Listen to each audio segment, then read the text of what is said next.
هات لهم ديال لي بوم دو تير. زينه زينه لا زينه. هات ديال لي بوم دو تير. البوم دو تير عمرنا. السلام عليكم. وعليكم السلام ورحمه خويا الله يخليكم. قول لي تكلمني على هذه الجمعيه اللي هذه المجموعه اللي عندكم. هذه خويا l'Union des associations. L'Union des associations marocaines de l'Essonne. Oui. On travaille avec plusieurs associations. Donc on a fait comme un petit centre de distribution pour les associations. On ne distribue pas en fait les particuliers directs. Des fois on le fait par exception. Mais sinon on a 7-8 associations qui viennent se servir. Tous les jours. Tous les jours pratiquement. On a des arrivages quotidiens. En général on a des produits laitiers et des fruits, quelques boissons. Voilà. Donc ça fait le 13e jour qu'on distribue. Et en général on arrive pratiquement à... وهذا المكان هذا المكان اللي موجودين فيه حنا ديال من هذا c'est une salle de fête. C'est une salle de fête dont je suis le gérant ديال هذه la salle. Et donc avec le confinement comme vous savez donc on n'a plus d'événements. On en profite pour prendre des hasanat. حسنات. voilà. Pour gagner plus de hasanat. الله يحفظك خويا merci. طيب شكرا. شكرا يا سيدي. Donc comme vous voyez, donc sont plein de préparatifs. Distribution.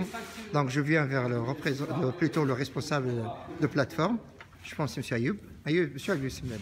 هضر لي شويه على هذه الجمعيه حتى انت. شنو هو الدور ديالك في هذه الجمعيه هذه؟ بالنسبه للدور ديالي في هذه الجمعيه je suis aussi membre à l'Union des associations marocaines de l'Essonne. Oui.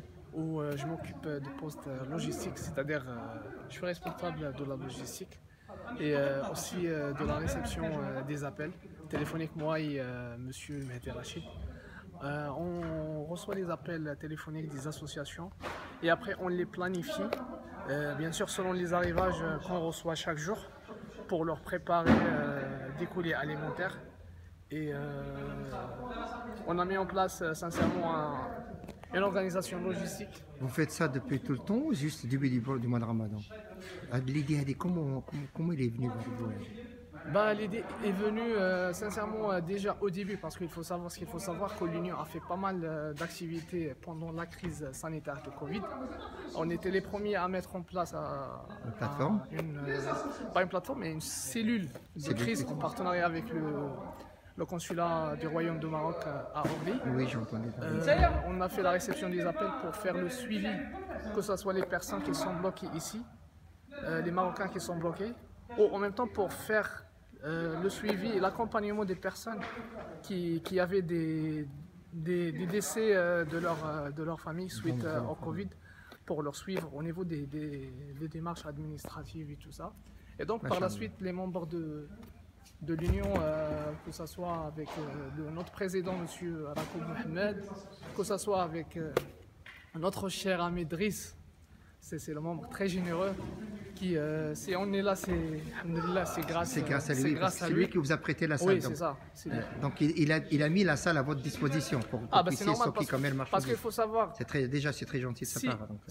Si on voudrait faire, c'est-à-dire de la distribution d'abord, il nous faut un local pour stocker. C'est magnifique la salle. C'est difficile de l'avoir. Alhamdulillah, grâce à ça. Si vous me permettez, je vais juste tourner vers la salle parce que franchement c'est magnifique. Donc je préfère. Donc voilà. Alors comme vous voyez, donc c'est une salle des fêtes. C'est un jour. Vous souhaitez quand même faire des fêtes, organiser peu importe la réunion. N'hésitez pas à appeler la salle La Verrière. Voilà. Donc voilà, comme ça. Alhamdulillah. Donc ça, c'est tous les préparatifs qui ont été mis en place en faveur des familles en difficulté et en même temps des étudiants. Donc, voilà.